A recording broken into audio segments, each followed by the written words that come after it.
And we have a specialist here on stage who deals with the science or the research of age. Age. So, here, Professor Kruse.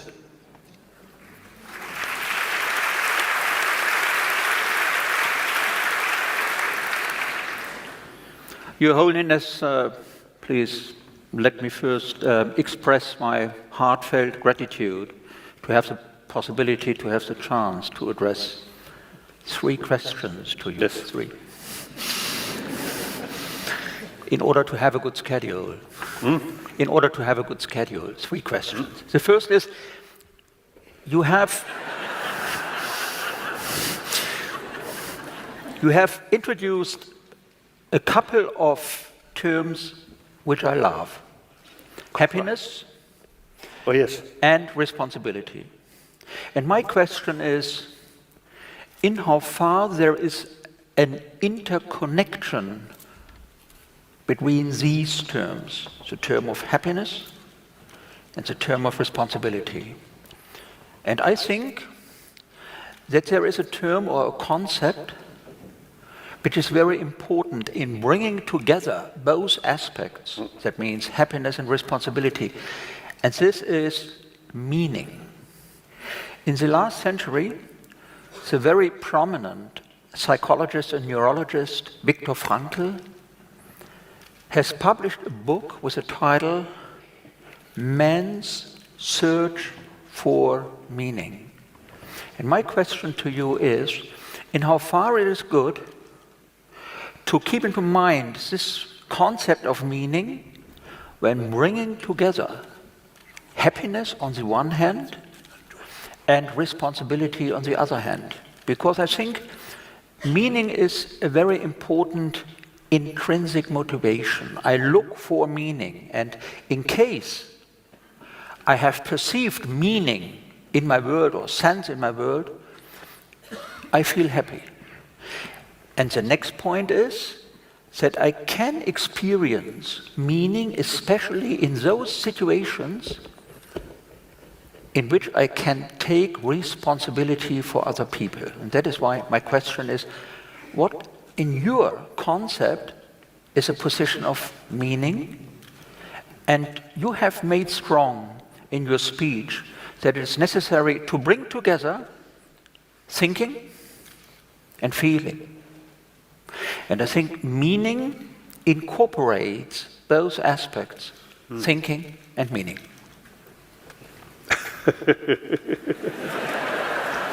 Looks like a philosophical question. What's the meaning? Oh. Oh. So, if we raise question, why we are here? No answer. Perhaps because we... That's why you see the religion come, particularly theistic religion. You see, when we face some mysterious thing, then the simple answer is God. God creates. Then, like Buddhism and Jainism and so on, no concept of creator. Then, why we are here? Why whole world exists? Then we say karma. It is said. Yep. It's said in one of the scriptures, the varieties or the multiplicity of the world systems emerge from or come from karma. Not only this world, the limitless galaxies, and within one galaxy, there are billions of worlds. That's according to the ancient sort of literature. It mentioned like that, including Buddhism. So sentient being, limitless. But now you see, kasa, meaning, ka. Meaning? what is the meaning of this water? Just fill it.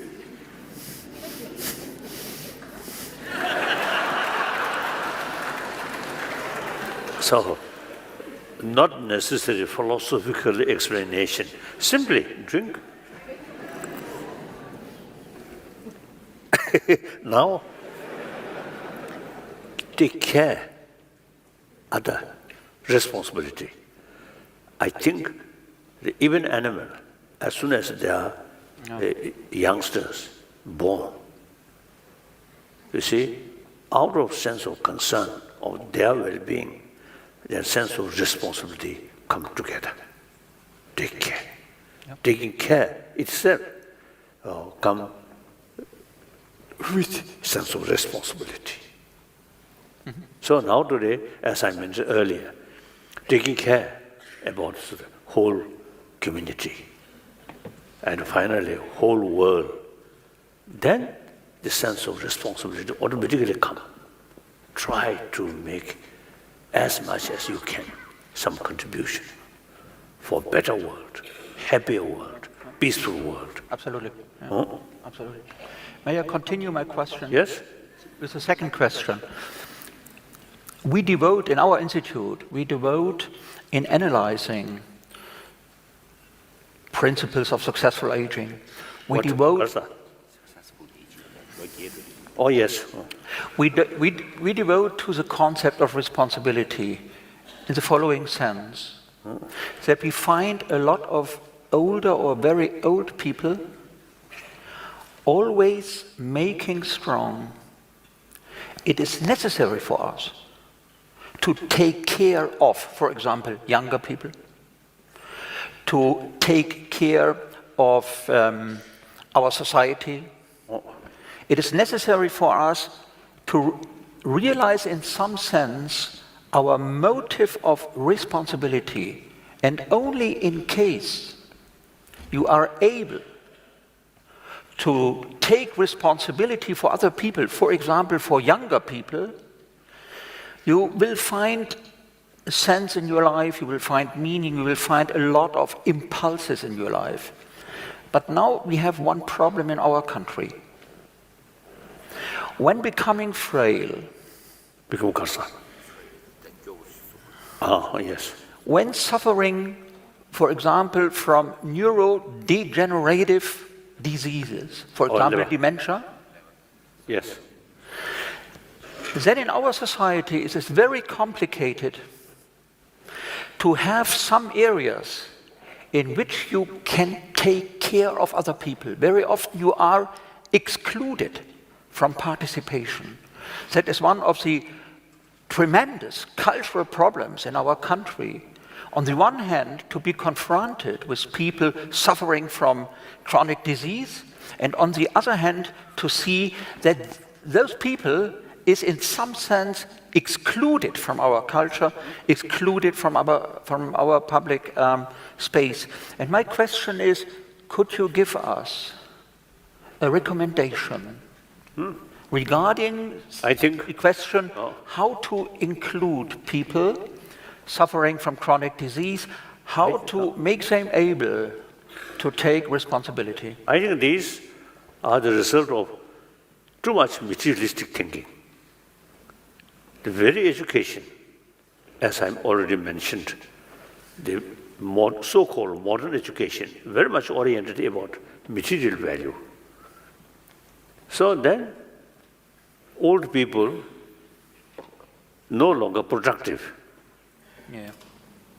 So then you see, in the society, now you reach your age, now the age retirement, then I think the people who always think money, money, money, salary, salary. Absolutely. Yeah. Oh, yes. Then even I think family, the old parent, no longer productive. But still they need food. So the younger generation in the family, they have to feed these unproductive old people. I think, too much materialistic thinking. You see, the very purpose of material thing is to support our life. So we must respect older generation.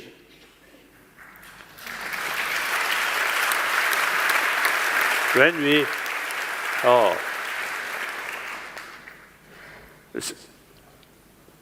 because of the old age, physically also now cannot work, then the younger people have the moral responsibility to serve them, to look after them. Because we are social animal. Like that, I think we too much. I think in education field, I think should include about moral teaching these things, not talking religion, but simply how to create happy society. I think that is necessary that we will come, and that corresponds with your answer. I think we should come to a much more comprehensive understanding of productivity, respectively of creativity. That means not only to focus on the material forms of productivity, but for example, also focusing on the social, emotional forms of productivity or creativity. Yes. True. I have a third question. Yes. And I wanted to introduce this question with a very good quotation of your words. It is under the greatest adversity that there exists the greatest potential for doing good, both for oneself and others.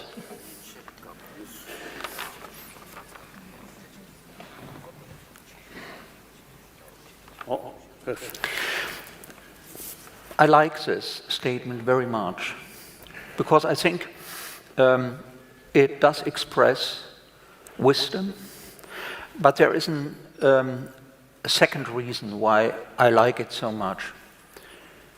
We have had a philosopher and psychiatrist in our university in the last century, one of the most prominent philosophers and psychiatrists around the world, Karl Jaspers, who has introduced in his philosophy the concept of border situation. Border, B-O-R-D, or limit situation. That means a situation which he has characterized as follows. For example, the situation of having lost the spouse, having lost a very close friend, or the border situation of impending death. And he has characterized the border situation in the following way. We can't change a border situation by thinking or by planning. But it is necessary to bring a border situation to clarity by our existence or by our essence existence. And one of the most important preconditions of being able to bring a border situation to clarity by my existence is that I experience a very good, a very deep communication. And that resembles your concept of harmony, your concept of compassion, and your concept of responsibility. My question is, how would you interpret the statement of Karl Jaspers?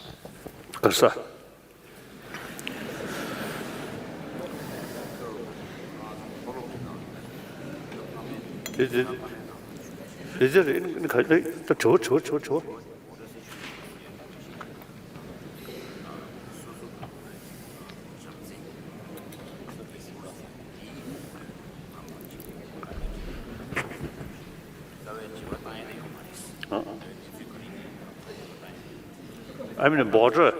border somewhere. Border is the tena takorda.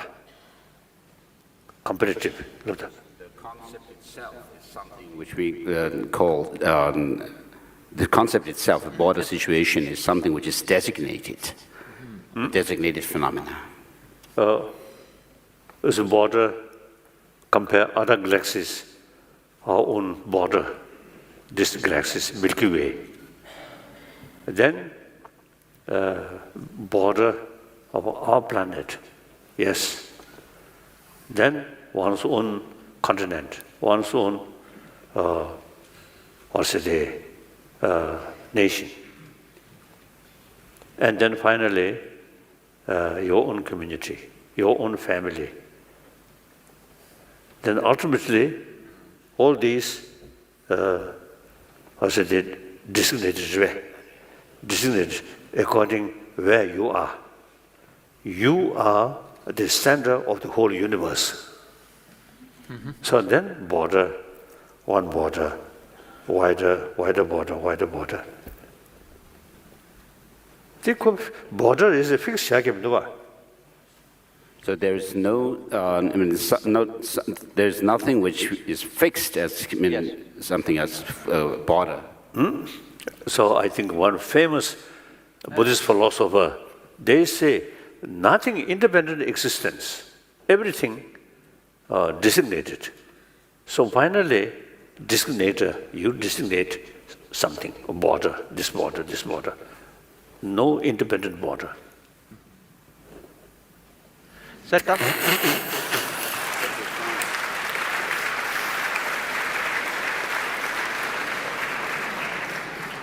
is why Karl Jaspers has written, you have to bring clarity of the border situation through your existence. And that means that you are able to feel or to experience something of eternity. That means transcending each form of border.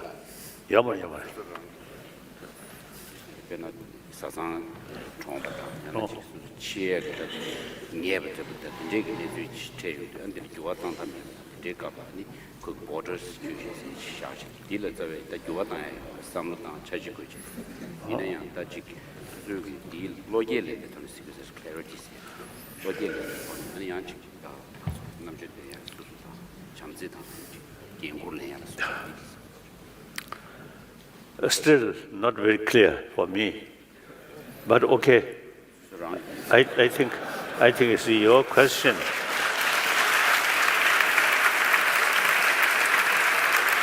Your question looks like a philosophical question. Then there is no, definition said. Definitions nothing is fixed as being this or that. Oh, everything. Compare this, this is big. Compare this, this is small. Like that. No independent thing. And you and me also designated. No. From your viewpoint, you are not you, but I. My viewpoint, I'm I. So, which is true? Everything relative. No independent existence. Like time. We usually say, do you think time exists or not? It's one of the most complicated questions which we are discussing very often. And then generally we accept time. So time always moving. Yes. So past, future, present. Now the question is, where is present? But do we have past and do we have future? Do we not always live in the present? Now the question, you see, complicated thing. You see, without the present, you can't sort of say past and future. Yes. But if we investigate where is present, no. Present century, present decade, present year, month, hour, week, hour, day, and hour, minute, second, half past, half future. Where is present? In my experience, Your experience, memory come from past. absolutely. But in my actually experience, So that is the present. present sort of experiencing, not yet developed memory. So this memory, so we can say past. Yeah, of But course. present, where is present? We won't solve it. We won't solve it today. Kaza. Ka. But Your Holiness sort of emphasized that you do not want exclusively questions from the stage. You want the people here to raise their questions. Now, we have, in order to give a lot of people a chance, we have asked them to send in questions. Okay. We have chosen 5. Okay. We could give more. But just in case you love to have it spontaneously, there is a microphone on each side. Oh, yes. And you can actually also get those if these people are ready by that time. I just want to raise you one question. It's a person with the name of Heike Nettelbeck. And she asked the following. Many people's professional lives are quite demanding, both with regards to energy and time, as well as emotionally. It is very important to me to express empathy towards my fellow human beings. At the same time, I'm beginning to realize more and more that I must distance myself and deny some requests for help simply to sometimes conserve my strength. How can I behave emotionally responsible while at the same time considering my own wishes and finite capacities? The precise meaning.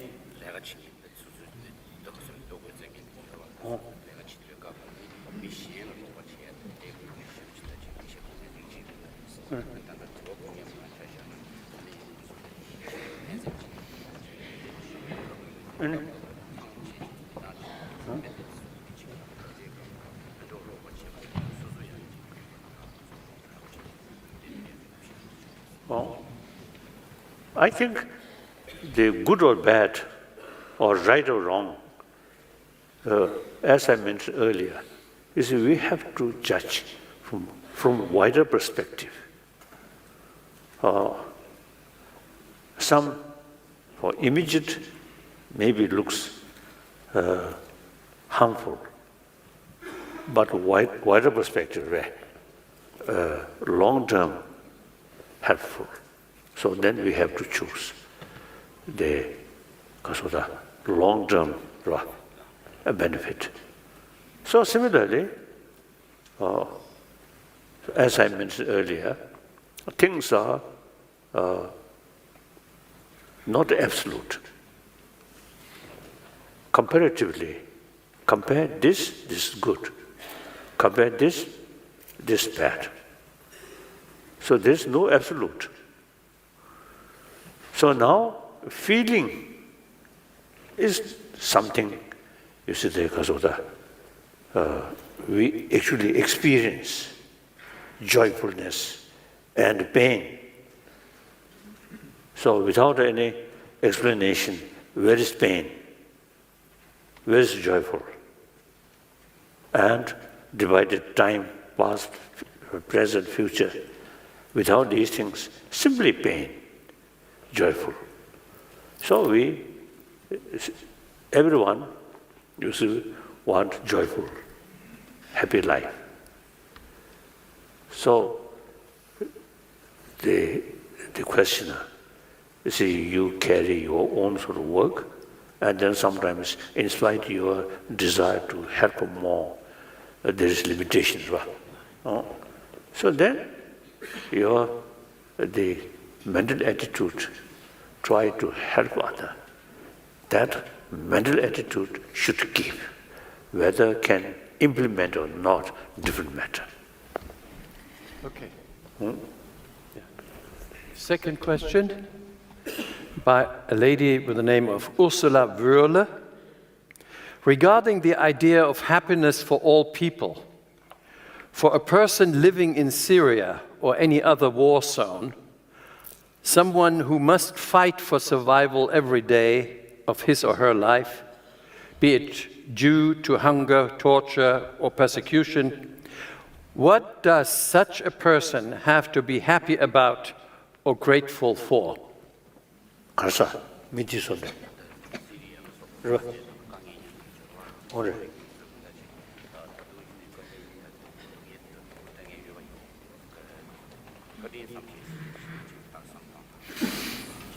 that's very difficult now, very difficult. If some individual, one individual who have sort of the many years training, then something different. But then community, as a public, very difficult, very difficult. Only thing, we have to work to bring peace in this area. Otherwise, Yemen, for example, millions of children dying. A soldier who have weapon, then killing, dying. It's anyway understandable. Then these young children, due to lack of facility, dying. Unthinkable. Now today's world is very, very sad. Therefore, we must make every effort to bring or to create this 21st century should be a peaceful century, should not repeat 20th century's event, killing, killing, killing.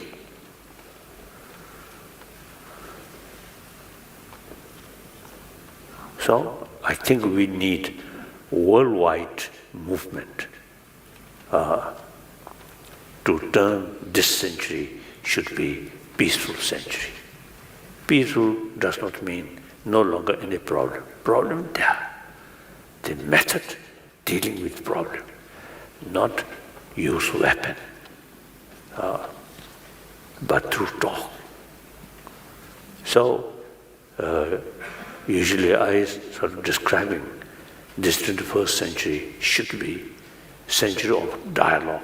Whenever disagreement there, through talk, try to solve, not use weapon. And then we really need sense of oneness of 7 billion human beings. Those Muslims, actually, Allah created whole world. To Christian, God created entire world. So think seriously that. And how can kill each other? Actually, all are children of one God, one Father. So these people, although they always say Allah, Allah, Allah, they truly believe Allah. Then some Muslim friend told me, Muslim practitioner must extend love towards entire creature of Allah. Wonderful. Wonderful. So like that, I think we really need a lot of work, a lot of effort to bring peaceful world. And not sufficient just pray, pray, pray. Work and program, systematic sort of, or say, mainly through education.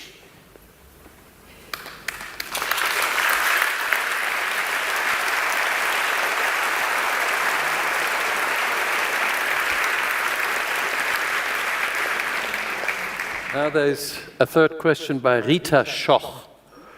About 1 million Rohingya Muslims had to flee Myanmar due to atrocities by radical Buddhists and now live in camps in inhumane conditions.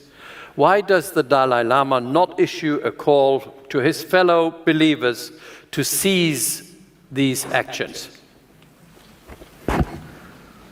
I should be realistic.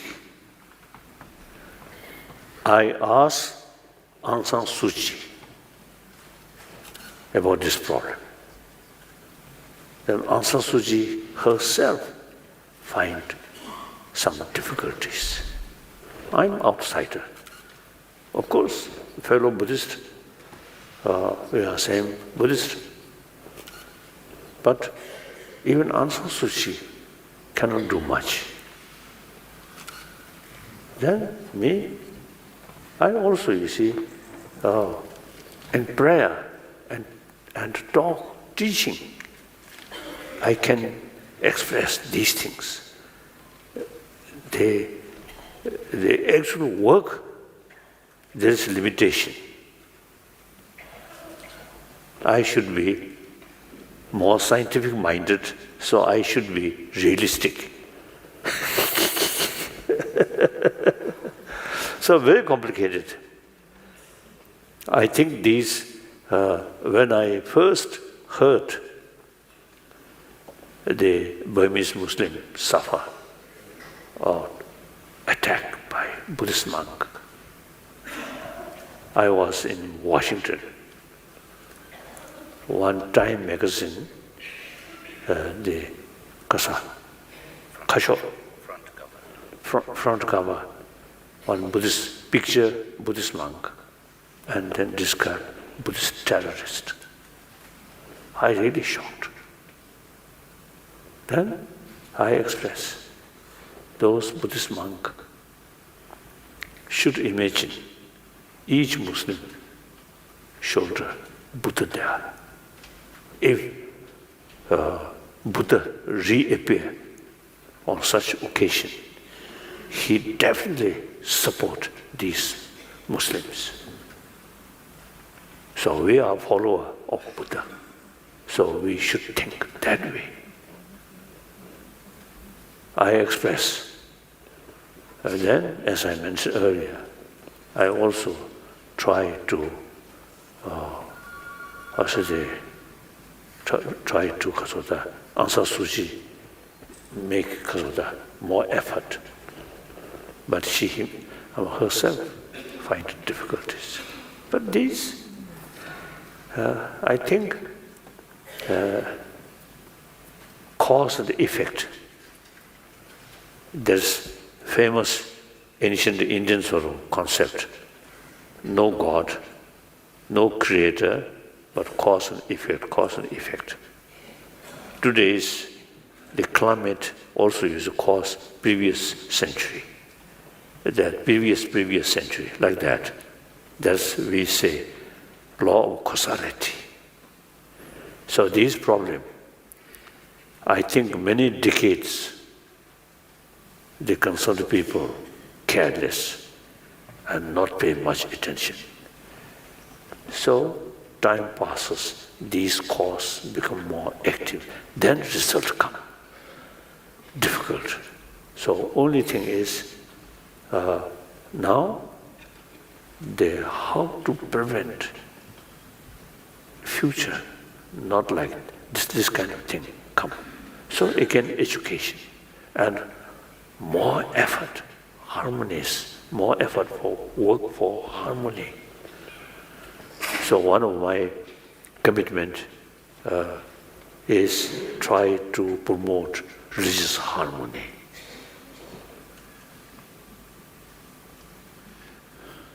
So I have full confidence, religious harmony is possible. India is example. Over billion populated nation, India, all major world religious traditions live together. Past is past.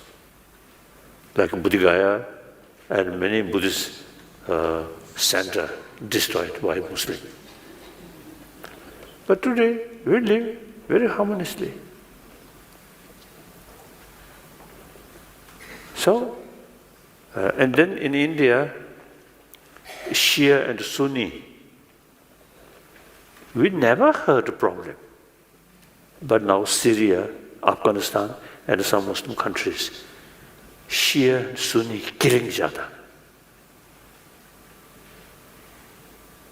Follow of same God, Allah, same teacher, Muhammad, same Quran, 5-time prayer daily. But just small differences killing each other. Terrible, really terrible. So recently I requested to Indian Muslim, they should make some effort, you see, to closer relation, to bring closer relation between Shia and Sunni. So now, soon, Indian Muslim can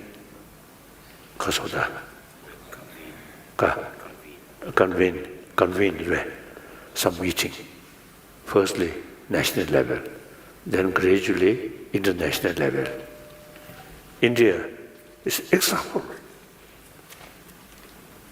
So therefore,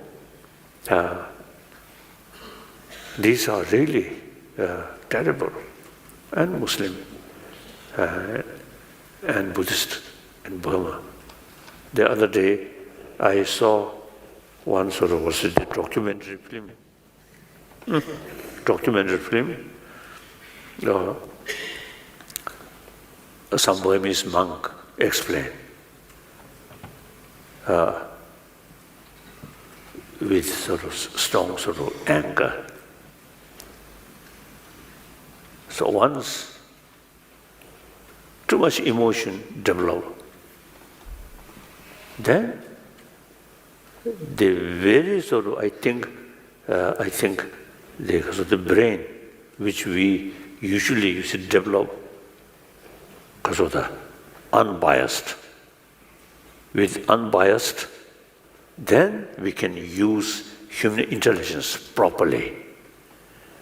Our basic mind too much biased, too much anger, then human intelligence cannot function properly, cannot utilize properly. So now this area, too much emotion. So now only thing is, now past, we can't do, we cannot change. Now future, we should pay more attention through education, how to develop more compassionate person and more knowledge about this destructive emotion. Otherwise, difficult, very difficult.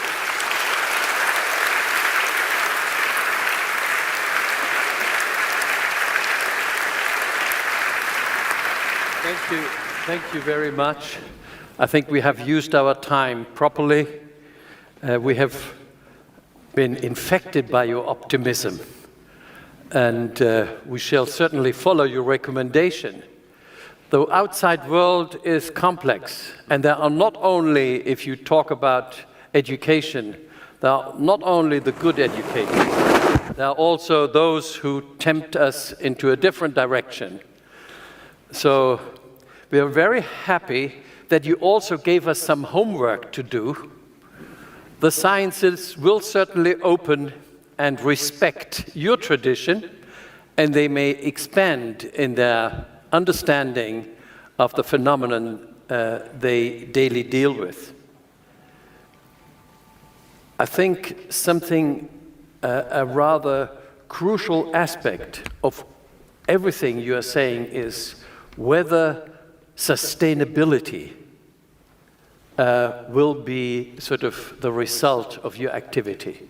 I think that's a very crucial issue, and I know that you are, in terms of punctuality, almost of a German kind of human being. That's why we are in time. Thank you. Thank you very much for coming to Heidelberg. Oh, thank you. Thank you.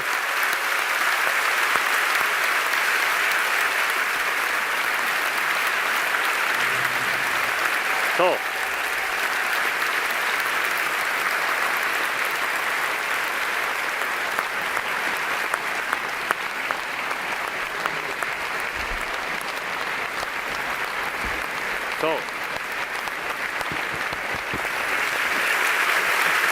okay.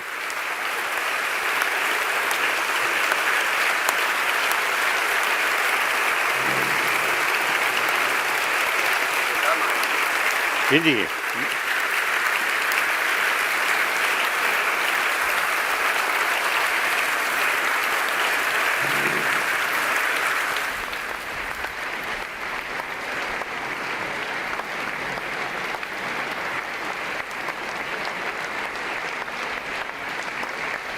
Thank you. So,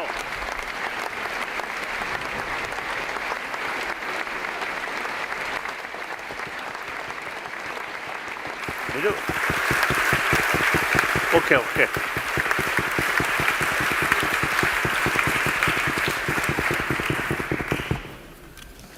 Now, according to law of causality, cause and also experience happiness, joyfulness, suffering, you see, much depend on our action. So prayer, effect limited. Action really brings a result.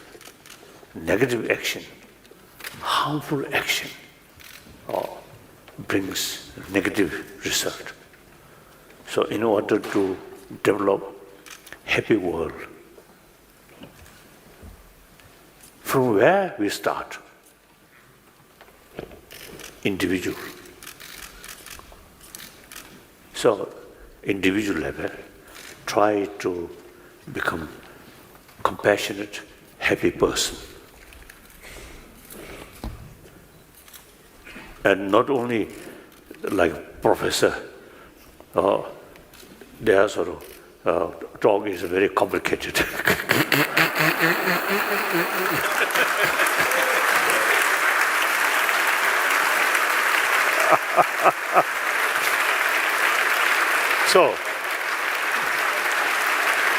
So we,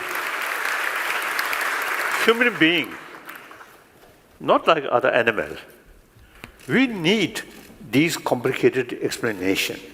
Then, you see, you get more conviction. Very important. But the philosophical thinking or these just remain there, not much useful. Much sort of related with action. So now, change world. Firstly, start one individual, then 10 person, then 100 person, then 1,000, 10,000, 100,000. That's the way. So each of us. I also is thinking the well-being of 7 billion humanity. And then another way, I feel I am just one human being. But then, start these things. Start from one individual. Go like that. So now here, few hundred people. Each of us, or each of you, also have the opportunity, to start better world, compassionate world. Okay. So please keep in your mind. And then should not too much sort of worry and relax. And sometimes picnic. Good. Not too much wine. It spoils our intelligence, isn't it? A little wine, okay.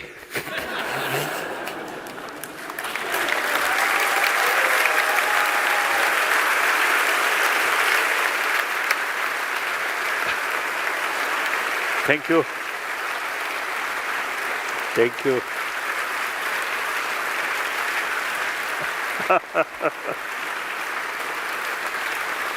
Okay.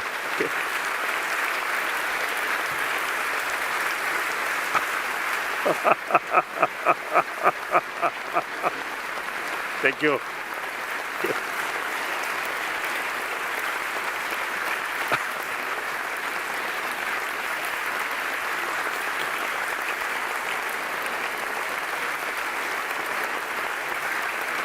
Thank you. Thank you very much. Thank you. Okay.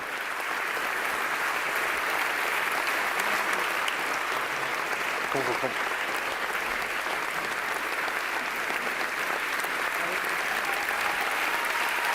그리저 웃음이 올라미도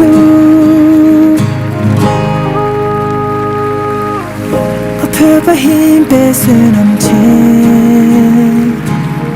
너 pretty 힘에 보았지